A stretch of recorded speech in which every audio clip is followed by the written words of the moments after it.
ছাতকের সড়ক চলাচলের অযোগ্য, গর্তে ভরা রাস্তায় জনদুর্ভোগ চরমে। ঠিকাদার উধাও, প্রশাসনের নোটিশেও কাজ শুরু হয়নি। ঠিকাদারের অবহেলায় স্থবির হয়ে পড়েছে প্রকল্প।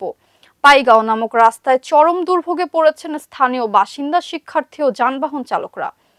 তাজিদুল ইসলামের রিপোর্ট। ছাতকের জাউয়া বাজার আইনধারগাঁও সড়ক চলাচলের অযোগ্য, গর্তে ভরা রাস্তায় জনদুর্ভোগ চরমে। ঠিকাদার উধাও, প্রশাসনের নোটিশেও কাজ শুরু হয়নি। ঠিকাদারের অবহেলায় স্থবির হয়ে পড়েছে প্রকল্প।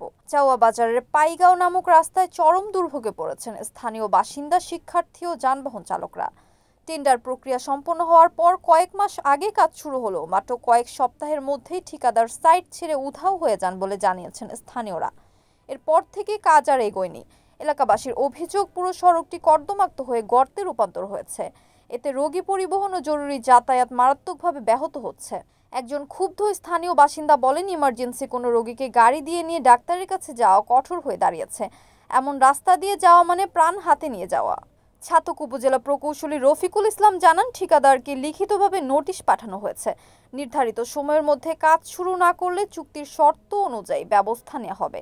প্রয়োজনে পূর্ণ টেন্ডারও করা হবে। যে জায়গাতে আমরা আসানসোল পয়েন্ট থেকে যাবো, এই যে 3 মিনিট লাগে, এই জায়গাতে আমরা লাগে 20 থেকে 25 মিনিট। আমরা প্রায় বিগত 2 বছর ধরে খুব কষ্টে আছি। এই করুণ অবস্থা ছাতক টু জাউয়ার বাজারের রাস্তার আমরা ইবাইদি চলাচল করতে বর্তমানে পানিত বিজ্জা যাওয়া লাগে। এখন লোক গেলে ভদ্রভাবে যাইতে পারে না এই রাস্তা বাইদি। আর যদি গর্ভবতী মহিলা ইবাইদি যায় তে গর্ভ রাস্তা তো হয়ে যাবে, এমন বেহাল অবস্থা। রাস্তাটা ভালো ছিল, কন্ট্রাক্টরের রাস্তাটা খুইরা এই রাস্তাটা ফেলে তুইয়া গেছে। 1,70,00,000 টাকার কাজ আইছিল, কিন্তু রাস্তাটা খুইরা তুইয়া ফেলাইয়া গেছে কি। আর রাস্তার কোনো খোঁজখবরই নিচ্ছে না। এলাকার মানুষ এটা খুব দুর্ভোগে চলাফেরা করতেছে। এই বিষয়ে অনেক সময় মানববন্ধনও করা হয়েছে, কিন্তু এই কন্ট্রাক্টরের কোনো খাত্যই মিলছে না। নদী হইয়া গেছে কি স্ট্যান্ডার্ড টাকা সরতেও মনে করো বাঙ্গা গড়া কইরা আপনার ওই দেখো রাস্তার অবস্থা। আমরা এমার্জেন্সি রুগী লইয়া কোনো শর্তেও আমরা যাইতে পারি না।